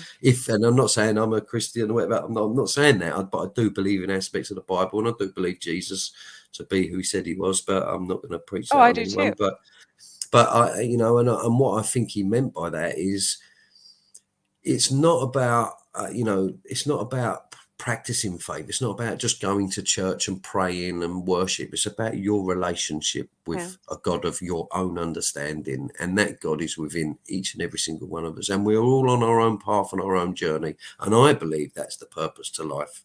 You know, we come in this world, and it's about how much of a relationship we develop with that God of our own understanding by the time we leave this world. And I think that's what this life is about. No matter what mistakes we made, I don't believe anybody's beyond redemption. Nobody. And I think we can all find the path and we can all find it. You know, I mean, faith is an amazing thing. It's an amazing thing, you know, if worked correctly, and a faith that can't be tested, can't be trusted, right? You know, and for me, it's been that way. And I witnessed someone last year go to their death with throat cancer, and you know, on their deathbed, they was almost they was smiling and they was happy and they was free, and they was embracing it. They wasn't in the slightest bit bothered, because their faith was that strong in their own God of their own understanding. And they was not of a religious denomination. They had just gone through life and found a deep understanding of a God of their own understanding. And I can only say how it's been for me in the life I've lived, and in some of the terrible dark holes I've been in life. I've always felt like there was something watching over me, something, a force of good, and I don't know what that is, and I don't choose to label it or name it, because I believe the more you try to explain it, the more you're still searching. You don't need Yes. to you don't need to explain it. You've either got it or you haven't. You can't transmit what you haven't got. And the wisest and most spiritual and religious people or whatever in the world, you know, they just have that aura about them. You can see it. You can see that they've got something special. They found something, and their path has led them to where they need to be. The Buddhists would call it enlightenment. The religious would call it a deep. The Christians would call it a deep, deep faith. I suppose it would be the same for the Muslims and every other denomination, and the Hindus as well. Who's right? Who's wrong? Right. And it's the same for me. I realized that at a very young age as a medium, because communicating with spirits, everybody's always looking for proof of that, proof of ghosts, proof of UFOs, but we waste so much time looking for the proof when Well, there's I'll been tell you proof. about that. And I'll tell you about that. You know, and I believe strongly in that. I believe strongly because I've had two encounters in life. Two Really? encounters in life. Oh, two encounters that cannot be disputed. That just cannot be disputed. You know, remember I said Yeah. I felt like there was a dark force driving me as a young Hmm. man or whatever else. Yeah. When I was a child, my mum used to come into my bedroom sometimes, and she used to say, she could smell roses. There used to be a really strong smell of roses. And one night I was about 8 or 9 years old, and I woke up in bed, and I just knew there was someone standing beside my bed. And I had bunk beds at the time. I slept in the bottom, my brother slept in the top. And I turned round, and there was a white figure, as clear as day, standing beside my bed. You know, I never saw its face, but because he was looking over my brother. But it was an apparition, just as you see a ghost. Mm. It was an apparition, and it was not long after my granddad had died, who from New York, the one that had come over. It was in 19, so it would have been 1979, 1980, and I saw it standing crystal clear. And then about 2 years after that, I was having a row with my sister one day in my mum's house. I was having an argument with my mum, with my sister, sorry. And I've heard a voice, like a growling voice, come from upstairs and said, "Go on, Ray." Crystal clear, crystal clear. Yeah. And I will go on to tell you this. I actually have a photo of that spirit. Really? I have one of the most amazing ghost photos you would ever see in your life. I have a photo at my mum's. I'm sitting there with my young child like that. Huh. And in the background, in the window, there is a picture as clear as day of a demonic face. Wow. As clear as day, it's a demonic face, and you can see it behind me. And I'll get the picture. I'll email it through to you. You will see it clear as day. It's a I demonic face in the huh. window looking in. So Yeah. I And have another one. experience I had at that same time. This is freaky. My mum used to live by an old church, and I was coming home one night, and I was about 12 years old, and I was running up the hill, like as you do as a young man, like running. and I felt an overwhelming urge to stop. And I stopped and I looked down, and there was a chair, just an empty chair sitting in front of me on the pavement, like an old leather chair. And I looked at the chair, and the chair went completely, so I've had these experiences as a young man, so I don't know if and I do get premonitions and things, so although I don't understand it and I don't profess to, I've had so many experiences in Do my own you life. do you meditate? I used to, I actually got involved in Theravada Buddhism for Really? 7 years when I was in prison, and I used to meditate, and a lot of my spirituality comes from teachings from, like I say, I take bits from everything. And the actual monk that used to come and see me was he's actually quite a famous monk. His name's Ajahn Kimadamo, and he used to come and see me, and I used to see him every week. And I did used to meditate to try and still my mind and quieten me down and whatever. But I have one of them Huh. minds that's just constantly, it's like a washing machine. I found it I do very, very too. difficult. And for Yes. me, my form of meditation was I'd go in the boxing gym and skip, or Well, go on the that's what I bag. was And I gonna found, say. Yeah. There's multiple ways to meditate, especially for people with ADHD like us. I can't mm, just sit in one place and be still, for and think because I'll go crazy. yeah, So I get it so because my mind's like that. Yeah. yeah, so I would when I my meditation would be during the shutdown. I'd go to the school. There was a school near me that I'd go to the track where I would go to the gym, same thing. And Yeah. that was my form of meditation. Well, Um the other night time, I always sleep with earphones in. I know that sounds mad, but it's. I think I suffer from a form of PTSD because in prison you become so accustomed to noise. Prisons are very noisy places. There's no quiet time even throughout the night, and in some of the environments I've been in, you get mentally ill people. They're shouting out the window all night and whatever else. And Oh, that's like I the find ghetto. noise comforting. I don't like silence. It's quite weird, Yes. so I tend to put something on and I listen to. I've got a thing. I like the universe, and I listen to different lecturers and things on the universe and whatever. I Those are love it. very healing, It frequencies. is. Everything has sound, yeah.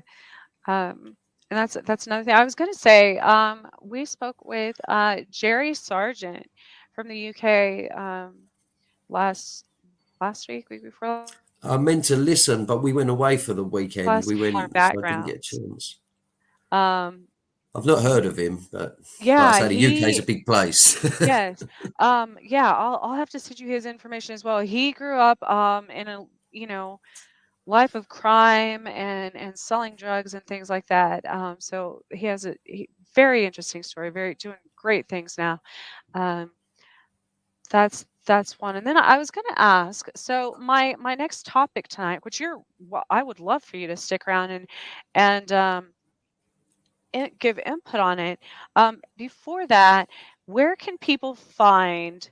Uh, do you have? I couldn't find. You don't have a website per se, like an No, I actual. don't. I'm on Facebook as Ray Bishop. Mhm. You can get my book on Amazon or the internet, anywhere like that. It's just if you type in my name, Ray Bishop Outlaw, no doubt it'll come up. I know you can get it on Amazon and places like that, And what I will say is, all proceeds from that book go to charity. I don't get a penny from it, Wow. I didn't want the money. It was never about the money. I donate it to the Change Your Life, Put Down Your Knife campaign. I actually sponsor and pay the rent for two boxing clubs in the UK that help young Wow. people, and we don't charge them. We don't charge them. They go, Yes. so they come from impoverished backgrounds, and it's not just about the boxing. There's counselling, people who go there to counsel them and whatever else, and I pay the rent to that, and yeah, so I do things like that, and any money that I raise out the book or anything like that, the money just go there. It's never about the money. It's That's not. amazing. Yeah, I don't want to earn any money off it or anything like that. So I'm not profiteering out of my past and my criminality, as it were. Boxing clubs, that's a really good idea because people always say, well, why don't the kids in the ghetto play sports? Why don't they play instruments? Why don't they do this? Because it is so expensive to, my daughter was in gymnastics this summer and loved it, but I was paying, I don't know, like 200-300 a month, and It I couldn't saddens me. sustain that. I couldn't But you know sustain what that. saddens me, and I say this from how we opened our argument about prison and some of the talent you see wasted. Some of the best sports stars and best Yes. artists and best musicians, they'll never realize their potential because they don't have them same opportunities. It's like the Yes. acting world. It's full of mainly the privileged people who don't have to Yeah. work and afford to go to drama schools and whatever else. And it's very much the same with the tennis and all these sports. If you haven't got the means and the funds to you're never gonna you're never going to get there, are you? It's so sad. It's so sad because there's some real talent, and I witnessed that in boxing clubs. That Mhm. some of the real Yeah. talented people, and they just don't have the means or the backing, the financial backing to progress to where they perhaps could. It's sad. It is sad. I think plus the stigma behind it of everyone telling them that they can't, you know? There is that. There is this. Even the teachers and the community and oh well maybe you should focus on doing this before you dream that big. Maybe you should, you know what I mean? And it's a cycle.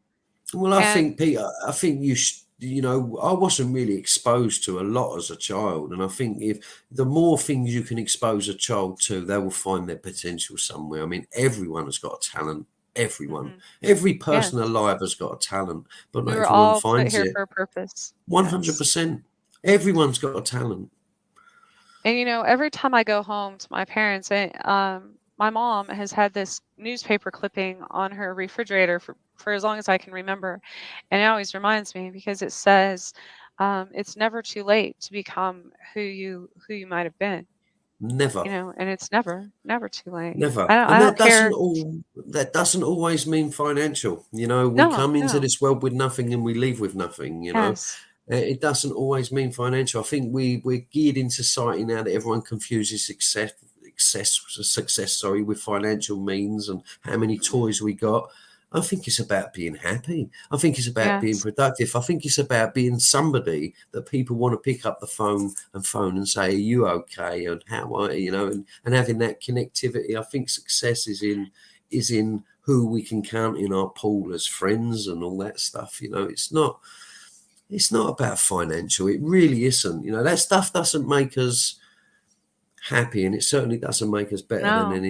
anyone else. It really I always doesn't. say that. The poorest, some of the poorest people in the world have the biggest bank accounts. Um, Some of the poorest people in the world, all they have is money. yes, yes. And that is very much the case, very much the case. And if it's not, I think the real problems in society is poverty. It's the insatiable appetite of the rich and wealthy. Mhm. If you took the greed out of society, there's plenty to go around. There's enough land, there's enough food, there's enough money. But it's the insatiable appetite of the rich and elite, and it's always the person at the top telling the person at the bottom that they need to take less. Yes. And it's the wrong way round. It's the wrong way round.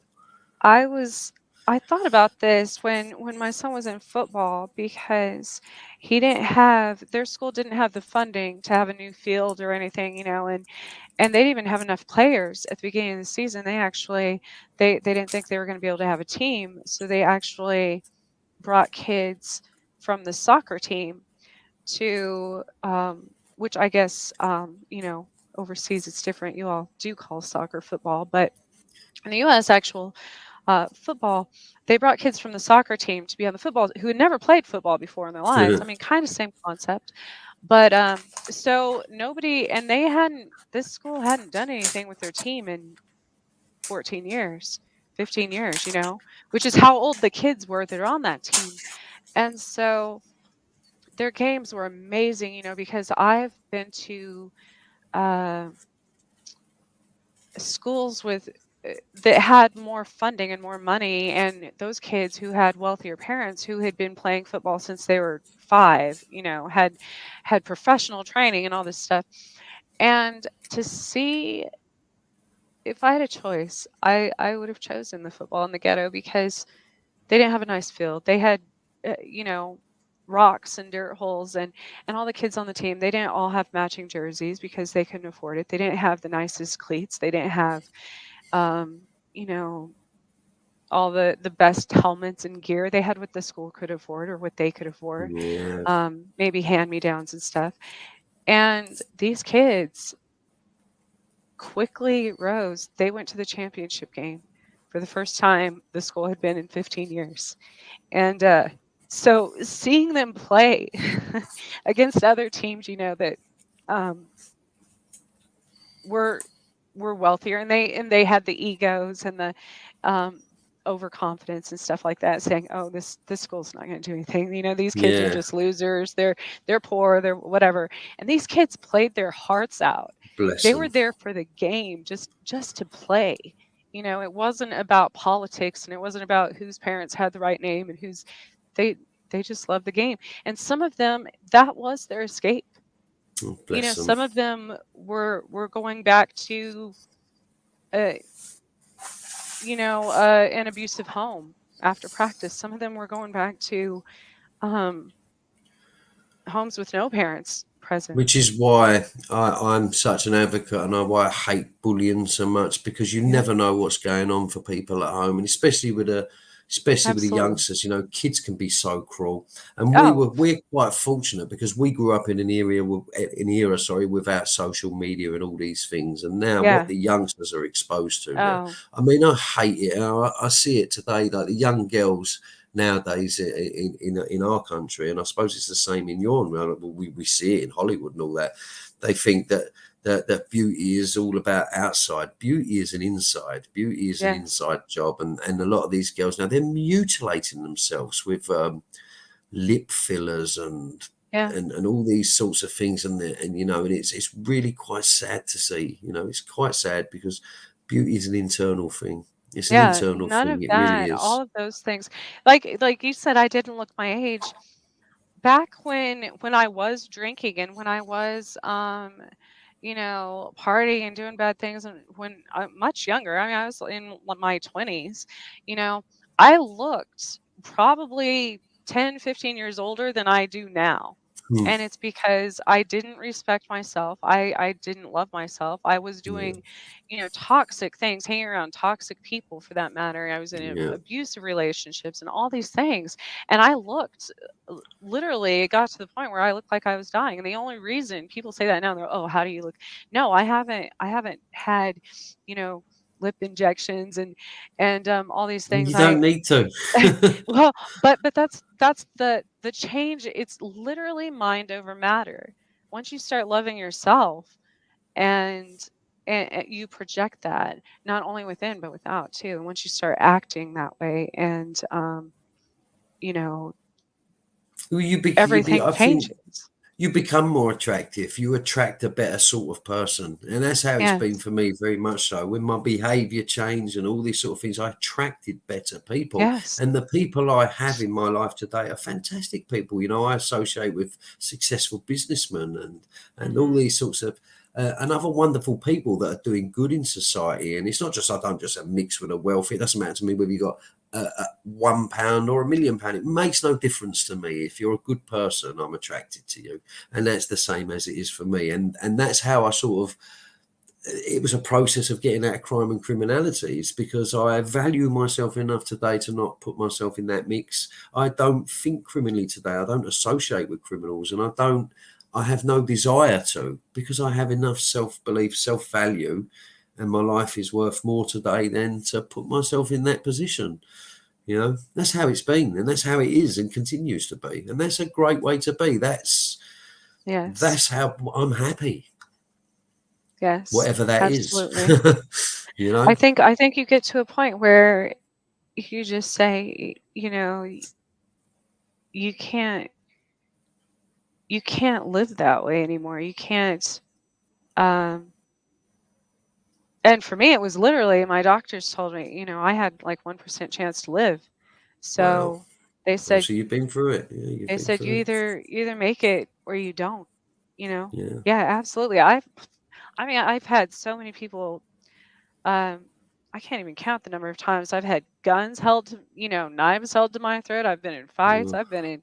I've had I had a huge scar, concussion. I was hit in the head with a beer bottle once. Like I've you know, there's a lot of things, and but I don't think of it now from a victim standpoint, I guess, because I believe that things happen for you, not to you. Well, we are only ever victims of ourselves, and that's not to Yes. be flippant on anyone who's been on the receiving end of violence or anything like that, because but we are victims of ourselves. It's about our reaction to it, bringing it back that everything happens for a reason. I mean, some of the hardest and toughest things I've been through in life have made me the man I am today. And the Yeah. greatest gift I've got today as a human being is empathy.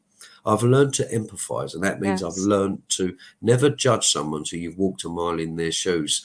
And now I can put myself in someone else's position and sort of like reach out the hand and say, I know what it's like in that hole because I've been in there myself. And that's Yes. empathy is a fantastic, I mean, that's one of the most beautiful human traits. And not everyone's got it. We live in a society No. that is so No. unempathetic. Yes. Only That's 2% of the world probably has true empathy. and the reason that the others do, like you said, and it does come off as I'm so similar to you in that aspect because people say, well, Trish, you've experienced all these things, and I'm like, well, that's why I can relate, because when I'm talking about something that addictions or whatever it might be, fights or whatever, it's not because I'm being judgmental. It's more of a ask me how I know, Mm, ask me because I've paid that price, yeah. um, you know, and so it changes your entire perspective, I guess, on the world. Well, it teaches you to be, I think for me, to be less selfish. Selfish destroys more people than Yes, anything. It's selfishness and power destroys and more even people power. than anything, because in amongst all that, we lose ourselves and we care about ourselves. And I think to become selfless doesn't mean we don't think about ourselves. We just think of ourselves less and think about what Yes, we can contribute. If for someone like me who lived a criminal life, who was an organised criminal, I mean, if you read about me, I've been labelled a gangster and all these things, ex-gangster. And I don't like these terms. These are terms people have used about me in the past. But at the end of the day, I was just a selfish human being. A selfish human being. That is what I was. And today I'm not. I'm a lot more selfless. It doesn't. I'm really not that important. It's what I can put into the world, and that's more important. I don't think that's true. I think everyone's important. I think, um, it's more. I know with myself at some point, um, I stopped caring. Wh- Somebody's always going to have something to say about somebody else, whether it's true or not. And that's usually a projection of how they feel about themselves, Mm. um, 100%. And so it's really how you label yourself, I think. Most definitely. I mean, Um, when I say I'm not important, I mean we're not always as important as we think we are. We're not the center of the universe. That's oh, that's what I oh, mean by that. Where, like, absolutely. with the Yes. world doesn't evolve around us. I think that's what I mean by it. Yeah. Uh, it's like you know, Well, we're all humans in we're all general think unique. that. Yeah, we're all unique and we're all irreplaceable and we're all Yes. perfect, warts and faults. We're exactly as we are meant to be. And self-acceptance is the key to the greatest freedom. If once we accept ourselves, we can truly accept others. Until we accept ourselves, we cannot accept others. We're No. incapable of all them things in life which always, for me, seem unattainable.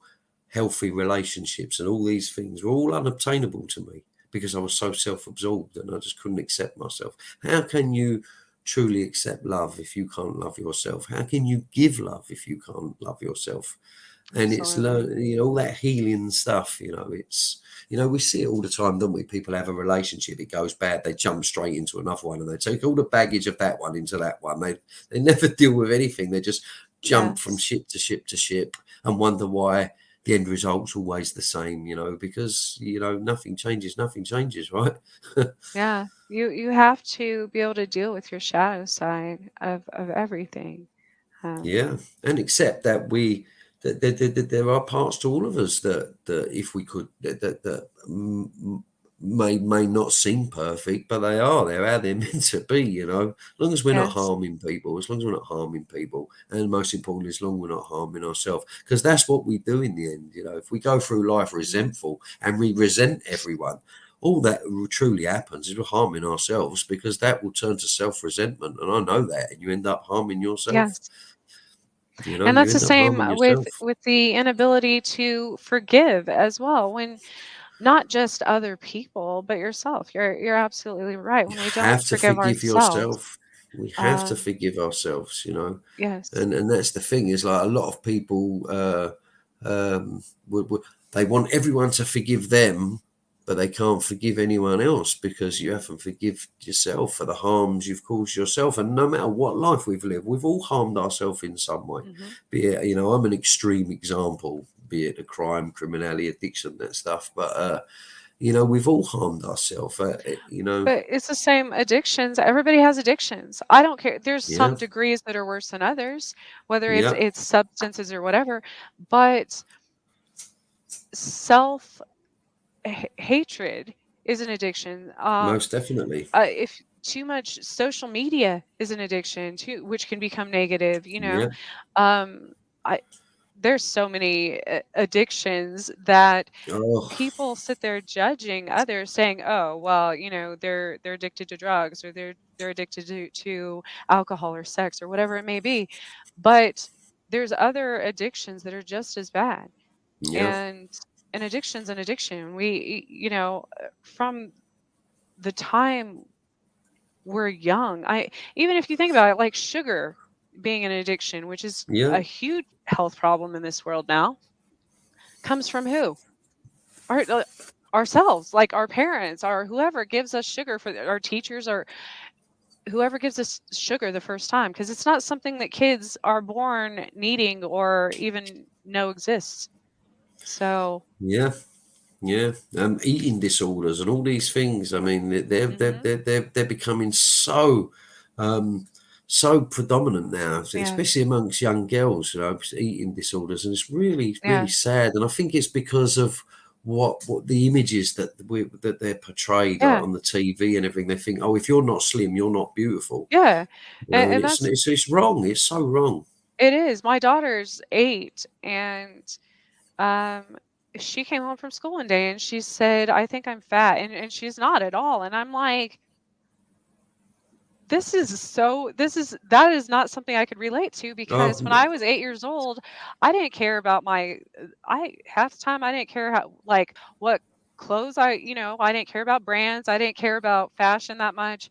I was out running around on the playground skinning my knees and stuff at 8 years old. I wasn't worried about my weight. it's like these are So, these are problems now. The more that children, and especially young people, impressionable people, are exposed to, it's just it's wrong. It's it so is. wrong. I mean, I've got a 12-year-old stepdaughter. She's like a pencil, and someone called her fat one day, and she broke her heart. She was crying, and she wanted to join the gym and all that. And I mean, this is not healthy for a 12-year-old child to be worrying about their weight. It's you are what you are. It's.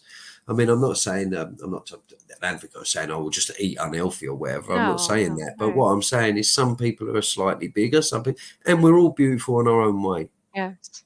We're all beautiful in Imperfectly our own way. perfect. Of course. Of course. I my that's one of the things that it it also has to start with adults, helping reinforce that change, because we're just as bad. You overhear people everywhere in the grocery store, in this, markets and buses and everything else, um, talking so negatively about other people. And Yeah. I was just as guilty, uh, years ago when I first started this whole journey of trying to be more mindful of my thoughts and my actions. I started each day. I was like, okay, I'm going to see how many times in a day. First of all, I have a negative thought. I started with that. And then I would go to like a mall or a park or something with my dog or kids or whatever, and I would be consciously aware of how many times I looked at another person in public, um, that I didn't know, they're just doing their own thing, and judged them, Mm, and whether that was negative or positive, and if it was negative, how did that reflect upon myself? And I would try to instantly, I'm like, okay, well, instead of judging or thinking something negative, how about I find something positive mm, to say about them in my own head? And then it got to, I'm going to say something positive to a stranger, which was hard for an introvert, um, as many times as I actually think it, because I wanted to be authentic about it. It's not like I was making these things up, but I'm like, that's odd in our generation that we we have anxiety about telling someone something good about themselves. You mm, know, that doesn't, but we're quick to tell them something bad about, point out something bad. That doesn't make any sense. yeah. Um, I think it that's just, that anxiety comes from the to say something good about someone because we find it so hard to actually say that to ourselves. Affirmation is a very powerful tool, and if yes, you tell yourself something enough times, you'll start to believe it. And if every absolutely. thought and everything you tell yourself is negative, you are as you say you are. That is what Hmm. they say, isn't it? Yes, And you start to believe that, and it is all the inner conflicts with the ego. The human nature is we like to stand on people's heads to make ourselves feel taller, and that is human nature in a nutshell. And this is all the problems in the world can be attributed to that. I often say, a lot of these politicians and the Donald Trumps of this world and the Putins and all these people and whatever else. I sometimes say I wish the world was run by women because they're more organised and they're less prone to have that male ego and whatever else, and to be like my to not sound rude, my feet are bigger than your feet syndrome, as you know it's all ego. Everything's all yes. attributed to ego, you know. And but the difference I noticed after improving the way I talk to myself, because I felt invisible for a very long time. Um, because I've always been kind to other people, for the most part. Um, but I felt like I was literally disappearing in the world, and nobody ever Mm, noticed me anywhere as far as that went. And then when I started talking differently to myself, it was crazy, the difference, just in public. Strangers would come up to me and say very nice things. I mean, even if it was something little, it made the biggest difference. of It course it quite does. literally changed my life. Well, They that's could have said something about, I don't know, my bag or my shoes or something, which I might not have even paid attention to. this is the Um, greatest illusion and the greatest misconception is when people actually make the statement, "You made me feel." No one can make us feel no, anything. It's our no, reaction to it, and it's about where we are at in ourselves. yes, If somebody with a real low self-esteem, for example, would get dressed to go out, for example, if 99 people said you look absolutely amazing and one person said you look, no, that doesn't suit you, you're going to go with that fault. That's the yes, reality. So no one yes, can make us feel anything. It's our response to it. And I will say this, and this is when I knew how damaged I was as a human being. Part of the therapeutic process I had when I was in that institution that I spoke about, one of the exercises they gave us to do, they said, right, you need to look in the mirror and look yourself in the eye and tell yourself, I love you. And that is so uncomfortable for someone with a low self-esteem to it make is. eye contact with yourself. It is so uncomfortable. And to bridge that gap is another one, which is an exercise I had to do. But if you do it long enough, eventually you start to believe it and you can look yourself in the eye. And if you can look yourself in the eye, you can look the world in the eye. And another tool that they Yes. got us to do is they taught us to get a pillow and we had to sit in a chair and they'd say, right, what you've got to do is take that pillow and that's you as a baby and I want you to Oh, show it some love. Do oh you know my how goodness. difficult that was? Do you know how difficult that was, I especially for me? And I was somebody who'd endured some which I don't go into, some quite a harrowing childhood. There was quite a lot of physical neglect and abuse, because I had a violent alcoholic father and whatever else, which is, I won't go into too much, but for me that was so difficult, and I broke down in tears. And I was one of them people who just couldn't cry, and I could never cry. And when I held this pillow and it represented me as a babe, I broke down in tears and I couldn't go near it. And that's when I actually started to realise and recognise how much a divide there was in me. From as a child, I'd completely just switched off, just Yes. completely switched off, because it was my only way of coping, and almost become an adult at 5 or 6 years old. You know, as a child, I never had toys. I was never interested in toys. I never played with toys, but I never had them anyway. But I was just, there was just no childhood. I just totally disconnected and just gone into this world and felt like I'd been dropped from a spaceship. And it's taken time, and it's an ongoing process for me to recognize that the only person who can care for that pillow is me. And we search for, if you don't make that connection and make that bond, you will go through life asleep, and you will look for love in all the wrong places, and you will be attracted to all the traits in somebody else that you Yeah. do not possess yourself. And it Yes. leads to one place, and that's unhappiness, Mhm. abuse. It reinforces all them negative beliefs you already have about yourself, in terms of, I'm not worth it, I'm not as good as the next person, all that. It just reinforces that. And all we are doing is looking for negative reinforcement. Once we can build them bridges, we start to look for positive reinforcement, and we look for better people, and we attract better people. And them situations we have placed ourselves in the past, we value ourselves too much to do it today. That's why I don't associate with criminals. That's why I don't associate with drug users and people like that. It's not that I judge them.